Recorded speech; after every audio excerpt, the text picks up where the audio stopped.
Most people lose before they ever enter the room. Not because they lack talent, not because they weren't prepared. They lose because they're carrying weight they don't even know is there. 8 specific burdens, 8 patterns that announce weakness before you say a word. And the people who win? They stopped carrying these things years ago. You've been told that success comes from working harder, from being authentic, from showing passion and wearing your heart on your sleeve.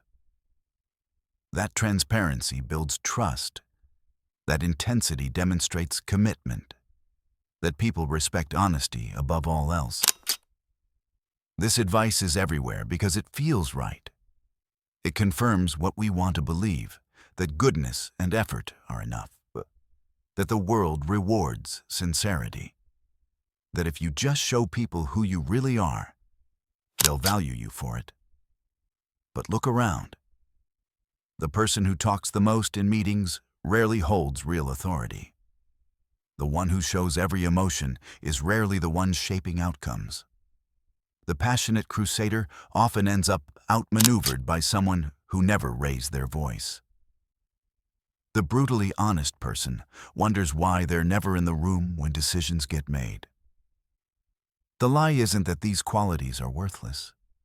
It's that they matter in the way you've been taught to display them. You've been given half the equation and told it's complete. Power lives in perception, not reality. And perception is controlled by what you withhold, not what you broadcast. Machiavelli understood something most people refuse to accept.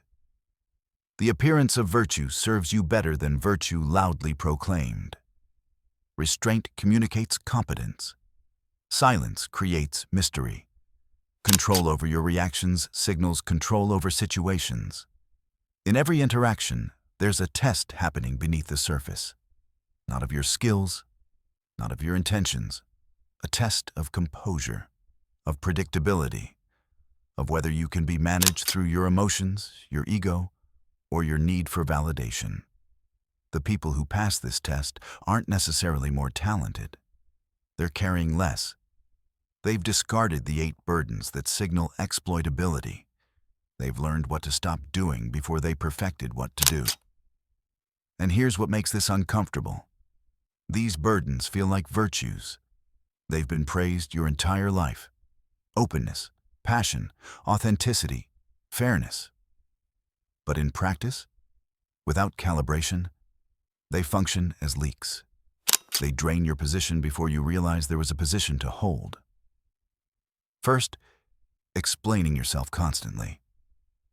When you justify every decision, every boundary, every choice, you're asking for permission you don't need. You're teaching people that your conviction is negotiable. Power explains once, if at all. Explanation becomes defense. Defense becomes weakness. Watch how this plays out. You set a boundary at work. Someone pushes back. You explain your reasoning. They push again. You explain more thoroughly. Now you're in a negotiation you never agreed to enter. The boundary disappeared the moment you defended it. Second, reacting visibly to provocation. Someone insults you, and you respond immediately. Someone questions you, and you rush to correct them. Every reaction is a display of what moves you, and what moves you can be weaponized. The person who never flinches holds something the reactive person gave away: unpredictability. This doesn't mean suppressing emotion. It means choosing when emotion serves you. Reaction is automatic. Response is chosen. One makes you readable. The other keeps you in control. Third, seeking validation from those who don't determine your outcome. You perform for an audience that holds no power over your results. You need colleagues to like your ideas before you execute them. You require approval from people who aren't stakeholders in your success. This splits your focus. It makes you adjust for comfort rather than for advantage. The person evaluating your work isn't the same as the person determining your future. Confuse these two, and you'll optimize for the wrong metrics. You'll make yourself popular in rooms that don't matter while invisible in rooms that do. Fourth, oversharing your intentions. You announce your plans before they're irreversible. You share your strategy while it's still forming. This doesn't build trust. It invites interference. Every person who knows your next move can now prepare, position themselves, or quietly undermine it. Surprise is leverage. You keep giving it away. There's a timing to disclosure. Too early, and you're asking for obstacles. Too late, and you've created suspicion. But most people err on the side of too early. They mistake transparency for integrity, when often it's just anxiety dressed as openness. Fifth, treating everyone the same. You pride yourself on consistency, on being fair to all. But fairness without discernment is just the inability to prioritize. Some relationships matter strategically. Some are neutral. Some cost you more than they return. Treating them all equally means you've refused to think critically about your own position.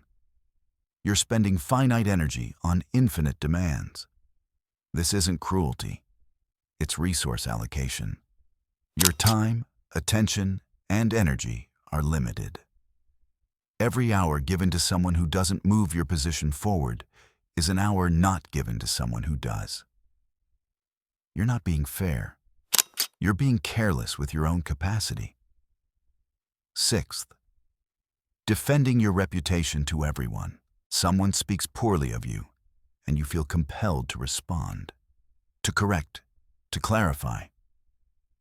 But reputation isn't built in arguments. It's built in outcomes.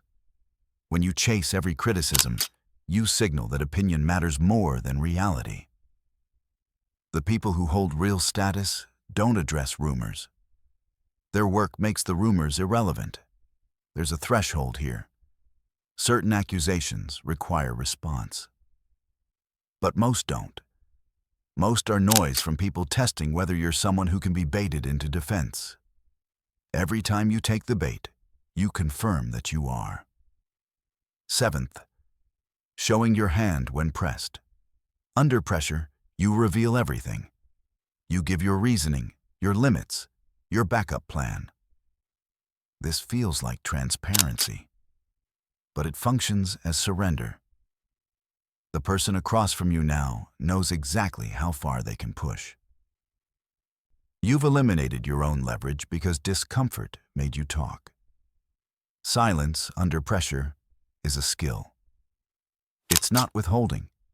It's strategic patience. The person who speaks first in a negotiation often loses. The person who reveals their constraints first always does. Pressure is designed to make you uncomfortable enough to fill the space. Don't. Eighth, needing to be right in every conversation. You correct small errors. You debate points that don't matter. You turn discussions into competitions over accuracy. But being right isn't the same as being effective. Every time you prioritize correctness over positioning, you win a point and lose influence. People remember how you made them feel, not what fact you proved. This is the quietest killer on the list. It feels righteous. It feels like intellectual honesty. But in practice, it's ego. And ego is expensive. It costs you relationships, opportunities, and positioning, all for the temporary satisfaction of being correct in a moment no one will remember. Watch any negotiation. The person who explains the least usually walks away with more. Why? Because explanation implies doubt. When you're certain, you state and wait. When you're uncertain, you convince and justify. In relationships, romantic or professional, the one who needs less always has more leverage. Not because they care less, but because they've stopped performing their need. They've stopped using anxiety as a substitute for communication. At work, the person promoted isn't always the hardest worker. It's the one whose composure never broke, who didn't panic during the crisis, who didn't overshare during uncertainty, who seemed like they had information no one else did, whether they did or not. Status isn't given to those who earn it loudly.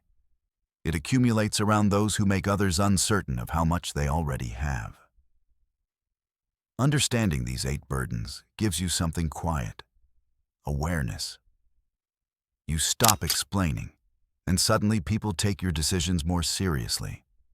You stop reacting, and provocations lose their power. You stop oversharing, and your moves land with more weight. This isn't manipulation, it's economy. You're not adding deception, you're removing noise. The advantage isn't that you become cold, it's that you become clear. Your energy goes where it matters. Your words carry weight because there are fewer of them. Your presence communicates capability because you're not performing effort. You're demonstrating control. And here's the part most people miss.